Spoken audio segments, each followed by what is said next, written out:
todos. Bom dia. Ahm, Antes de mais dizer que é um prazer estar aqui, agradeço o convite e tem sido muito bom poder fazer parte desta família que é a Igreja em Eiras e poder crescer convosco. E hoje vamos estar a olhar para uma passagem que é na carta de Paulo a Tito, no capítulo 3, e já vamos estar a ler juntos.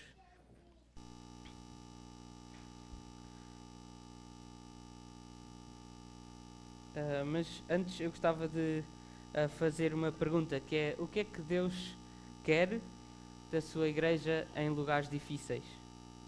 O que é esperado de uma igreja cristã, bíblica, que já passou o estágio de plantação, e agora? O que é requerido? No que é que nos devemos focar? Quais são os ritmos que devemos ter?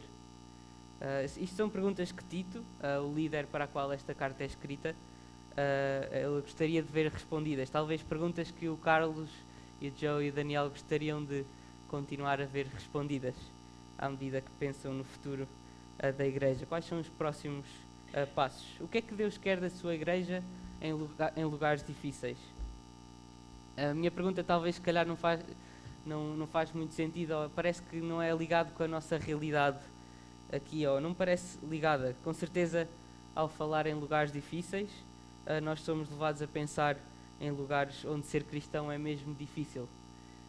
Lugares onde, para uma reunião como esta, nós nos teríamos de dividir em pequenos grupos e separar em casas de forma secreta. Lugares onde cristãos têm no futuro ou sobrevivência nessas condições, ou a prisão, a tortura e a morte. Mas é possível que, na realidade, seja também difícil ser cristão em lugares como aqui, de outra forma desafiadora. Os cristãos das igrejas para as quais Tito estava a cuidar, eles viviam numa ilha chamada Creta, e lá no capítulo 1, esta é a frase slogan que define os hábitos dos habitantes da ilha. Os cretenses são sempre mentirosos, animais ferozes, glutões preguiçosos. Não é assim muito simpático, não é? Na realidade, esta era uma frase de um poeta ou um profeta local, e Paulo diz: sim senhor, eu concordo com essa frase. Ou como os gatos fedorentos gostavam de dizer, ou como uma tradução da Bíblia que nós temos, eles eram umas bestas. Dá para imaginar como pode ser difícil viver uma vida piedosa, gentil, com autocontrolo, quando cresces e vives num lugar em que o comportamento das pessoas é facilmente comparado a animais sem controlo e erráticos. Não é difícil ser cristão por ser perseguido, é difícil, mas também talvez seja difícil ser cristão quando crescemos num lugar assim. Quando crescemos em que todas as pessoas são assim e nós somos assim. Como não ser cretense em Creta? E podemos pensar no mesmo para nós. Como não ser simplesmente igual aos conimbricenses em Coimbra? Porque a verdade é que Coimbra, por mais que tenha a sua glória, a sua saudade, não deixa de ser um lugar difícil para ser cristão. Podemos ver em Coimbra há uma guerra constante entre o povo e a academia. Não é assim tão mentira que Coimbra é um pouco como a Grécia Antiga. São as pessoas lá em cima, no monte, lá na alta, que mandam. Mas isso não quer dizer que eles sejam particularmente mais santos, não é? Professores, reitores, políticos, bispos, médicos, enfermeiros, nada contra enfermeiros, a lista pode continuar. Em Coimbra nós somos ensinados a ver o valor da pessoa com base no seu estatuto, no estatuto que ela alcançou com as próprias mãos. O teu valor está no teu mérito. Mas estas pessoas podem estar mais altas geograficamente, não quer dizer que que estejam fora de muitos escândalos, não é? Como temos visto. Eles não estão fora da justiça, não estão fora da denúncia do público. e o público muitas vezes revela que essas pessoas sempre buscaram o seu bem próprio. E na realidade o resto de nós não é assim tão diferente, não é? Começando pela aversão que temos talvez a pessoas ligadas às instituições em Coimbra. Ainda assim, se nós olharmos talvez à nossa volta, imaginem um dia da semana às 6 da tarde, olhamos para um café. O que é que normalmente nós vemos em Coimbra? Não é muito difícil, normalmente são homens entre os 30 e os 60, com uma cerveja na mão, na converseta, às vezes alcoolizados, outras vezes a mandar piropos a raparigas que passam, ou só a passar o tempo. E a pergunta é, onde é que está as mulheres e a família destes senhores? Como é que eles estão a gerir o resto da sua vida sem a presença deles? E este é só um exemplo para mostrar que talvez Coimbra não seja assim tão diferente desta Creta de Tito. E poderíamos talvez pensar em outros exemplos. Do que é que uma igreja em Creta ou em Coimbra precisa para viver vidas piedosas perante Deus? É disso que trata o capítulo 1 e 2 de Tito. E no capítulo 1, Paulo começa a dizer que esta igreja ela precisa ser modelada, precisa ser ensinada e encorajada à piedade, à vida perante Deus. Ela precisa de ser organizada e para isso ela precisa de líderes que são um modelo. Eles são escolhidos para poder mostrar às pessoas como viver, para as poder ensinar. E no capítulo 2, depois Paulo passa para a casa de Deus, da casa de Deus, a igreja, para a casa das famílias da igreja. Cada homem e mulher, novo e velho, ele precisa de se aplicar aos desafios particulares de ser cristão. E todos se devem encorajar mutuamente. Cristãos mais velhos devem encorajar e ensinar os mais novos. Tudo isto porque a graça de Deus ela manifestou-se como salvação para os homens. E essa graça ela trouxe a possibilidade de nós realmente vivermos vidas diferentes. Vidas que Paulo diz sóbrias, justas e piedosas. Então, agora no capítulo 3 que nós vamos ler, a pergunta é, e em relação à ilha e aos seus habitantes, como é que nós devemos viver? Como viver de uma maneira que nós vamos ver no versículo 8, de uma forma que é proveitosa para os homens, de uma forma que traz algo novo de proveitoso para os homens. Então não há uma promessa que as pessoas vão simplesmente salvar por ver como nós vivemos, não é bem assim exatamente como funciona no Novo Testamento, mas se a nossa vida vai de alguma forma impactar positivamente os cretenses e os conimbricenses, como é que ela deveria ser? Então, pensando nisto, vamos então ler o capítulo 3. E diz assim: Recorda-lhes que devem estar sujeitos aos governantes e às autoridades, ser obedientes e estar preparados para toda a boa obra. Não devem difamar ninguém, nem ser dados a brigas, mas equilibrados, mostrando genuína mansidão para com todos. Porque antes também éramos insensatos, desobedientes, desencaminhados, servíamos a várias paixões e prazeres, vivíamos na maldade e na inveja, éramos rancorosos e odiávamos uns aos outros. Mas quando apareceu a bondade de Deus, nosso Salvador, e o seu amor para com os homens, não por méritos de atos de justiça que houvéssemos praticado, mas segundo a sua misericórdia, Ele nos salvou, mediante o lavar da regeneração e da renovação realizadas pelo Espírito Santo, que Ele derramou amplamente sobre nós por Jesus Cristo, nosso Salvador, para que, justificados pela sua graça, fôssemos feitos herdeiros segundo a esperança da vida eterna. Esta palavra é digna de crédito e quero que a proclames com firmeza para que os que creem a Deus procurem aplicar-se às boas obras. Tais coisas são excelentes e proveitosas para os homens. Mas evita questões tolas, genealogias, discórdias e debates acerca da lei, pois são coisas vazias e inúteis. Depois de exortar a primeira e a segunda vez alguém que causa divisões, passa a evitá-lo. Sabes que tal indivíduo perverteu-se, vive pecando e já condenou a si mesmo. Lemos até aqui.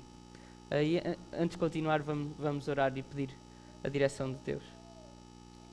Senhor Deus, nós te agradecemos pela tua palavra que agora lemos. Obrigado porque tu a dás a nós. Obrigado porque tu és um Deus que fala, que se revela e que pela ajuda do teu Espírito nós podemos entender a tua vontade. Senhor, nós pedimos pela tua graça para que possamos entender, pedimos pela tua graça para que possamos amar a tua palavra e querer obedecer-te, e pedimos a tua graça para que possamos de facto te obedecer e viver vidas diferentes que causam impacto. E nós pedimos isto no nome do Senhor Jesus. Amém. Então eu gostava de, com os irmãos, passar em três pontos.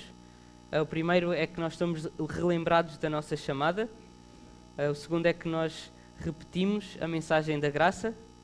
E o terceiro é que nós afastamos-nos das distrações da graça. Relembramos a nossa chamada, repetimos a mensagem da graça e afastamos-nos das distrações da graça.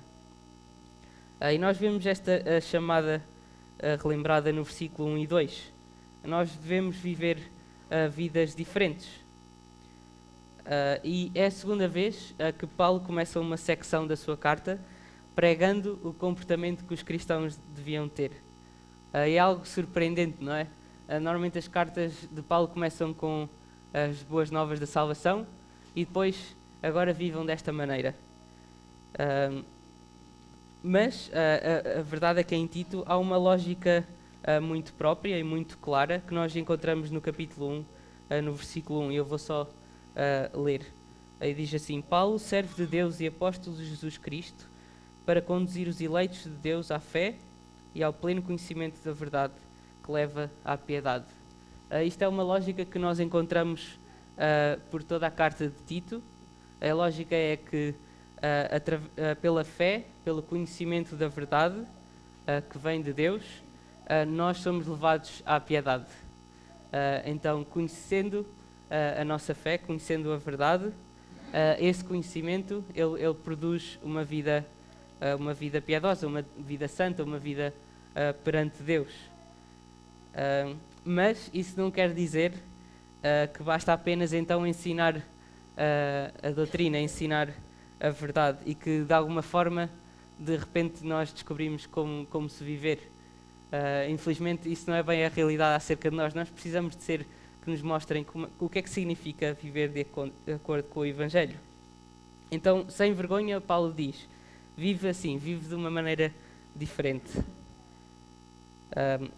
Em Tito nós encontramos que falsos ensinamentos de uma falsa verdade e misturado com uma falsa piedade, eles existiam em Creta.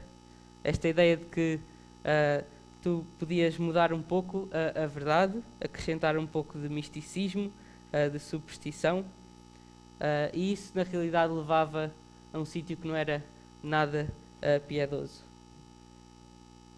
A piedade é para todos os cristãos e eles precisam de ser ensinados acerca disso. Como é que um cristão ele deve viver? Ele deve parecer diferente, não só para ser diferente, mas ele deve ser piedoso. Nós vimos que Creta era uma cidade ou uma ilha impiedosa, ela não tinha piedade.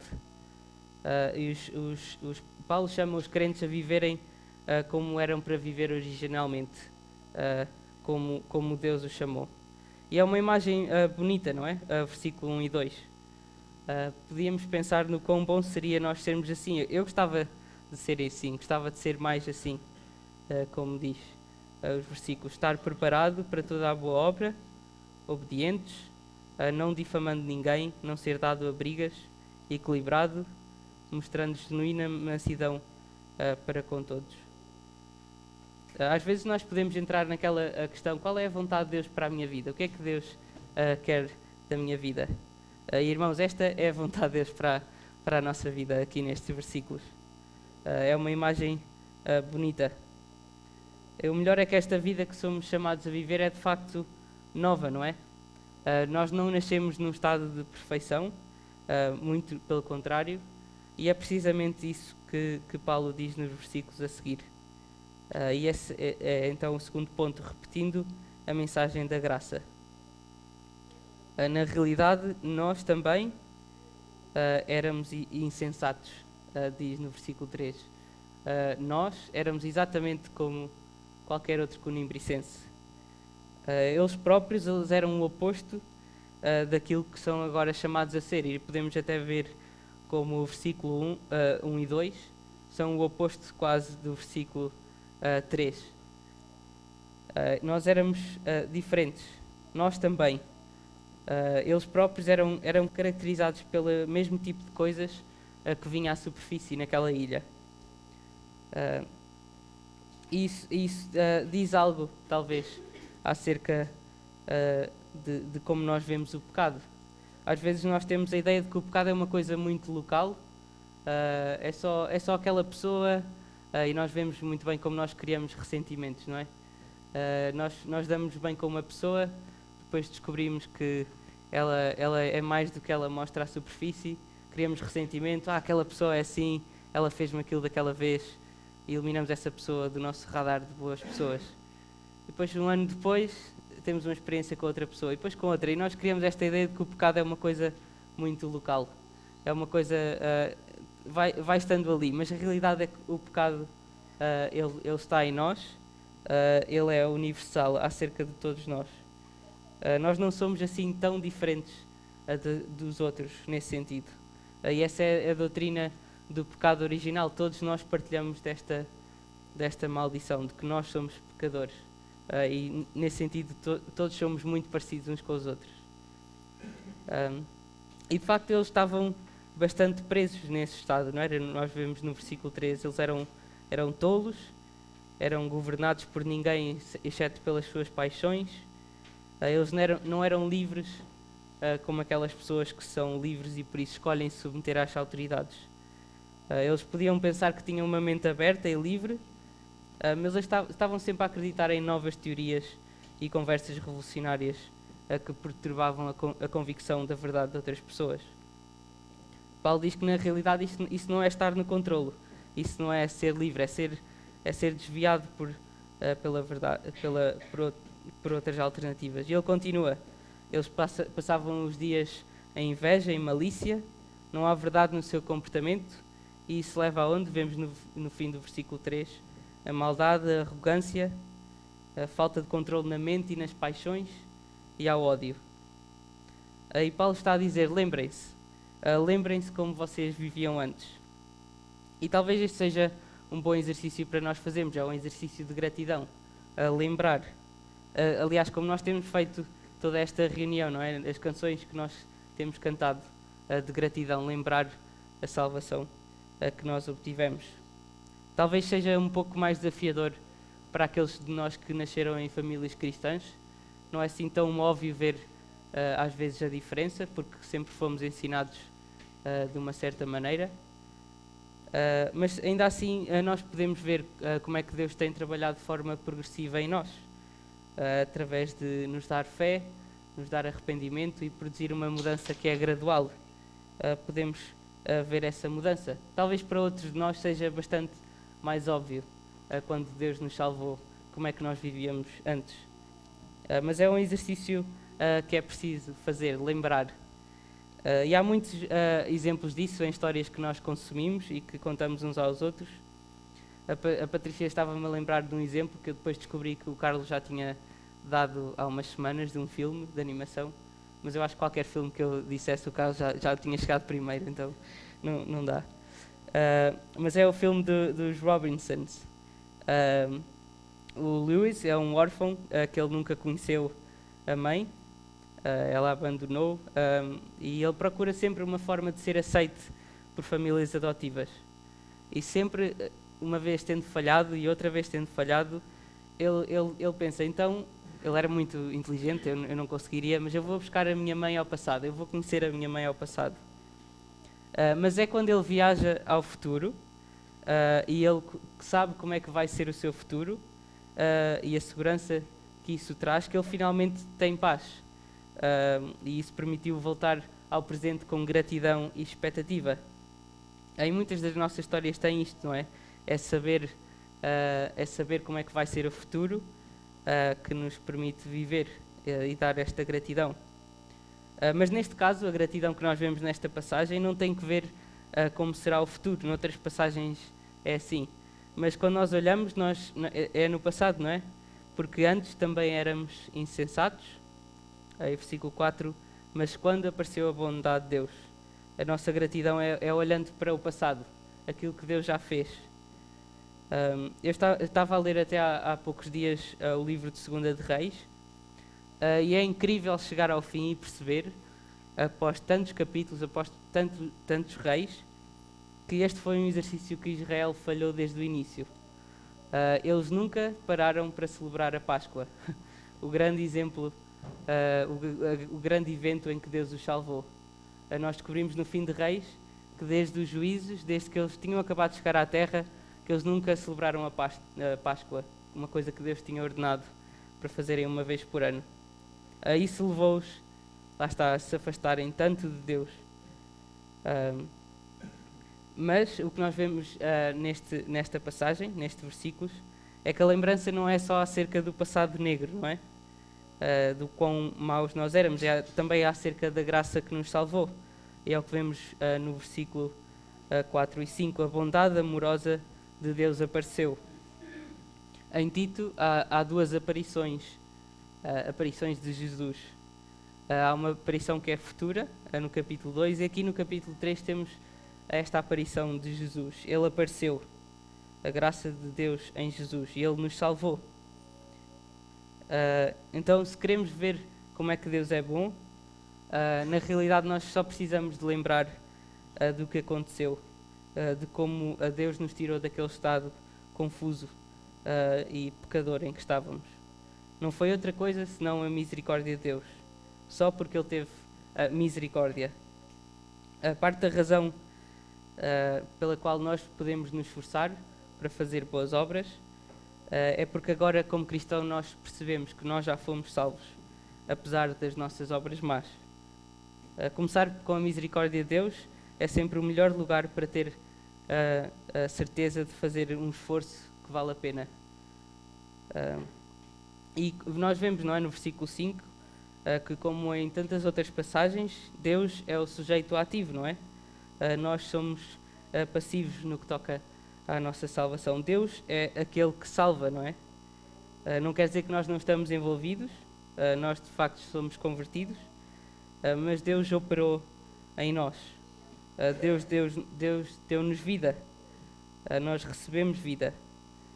Nós de facto temos fé, mas Deus deu-nos essa fé. Às vezes nós queremos deixar um bocadinho para nós, mas assim não seria graça, não é? Diz mesmo no versículo 5, não foi por nenhum ato de justiça que nós tínhamos praticado, foi pela sua misericórdia. A glória e a graça ficam todas para Deus. Mas o que é que então pode mudar o nosso comportamento? É mesmo bom nós lembrarmos, termos esta gratidão, mas não é só essa gratidão que nos dá um comportamento diferente. E nós vemos isso aqui neste versículo. Como é que Deus nos salvou? Nós muitas vezes falamos, não é, acerca do que Jesus fez. Ele salvou-nos através da cruz, através do seu sangue. Mas neste versículo, o foco de Paulo é que ele nos salvou, não é? Podemos ler, segunda metade do versículo 5, mediante o lavar da regeneração e da renovação realizadas pelo Espírito Santo. Foi através do Espírito nos salvar que nós fomos salvos. Aqui neste versículo há uma espécie de uma lavagem de 2 ciclos. Eu tive a segunda experiência de ir à lavandaria há umas semanas e não percebia nada daquilo. Não sabia que dava para escolher ciclos diferentes dentro de cada coisa. Tinha lá uns gráficozinhos. E aqui nós temos 2 ciclos de lavagem, não é? Pelo Espírito Santo. Um da regeneração. Há agora um novo coração, uma nova capacidade. E há o ciclo da renovação.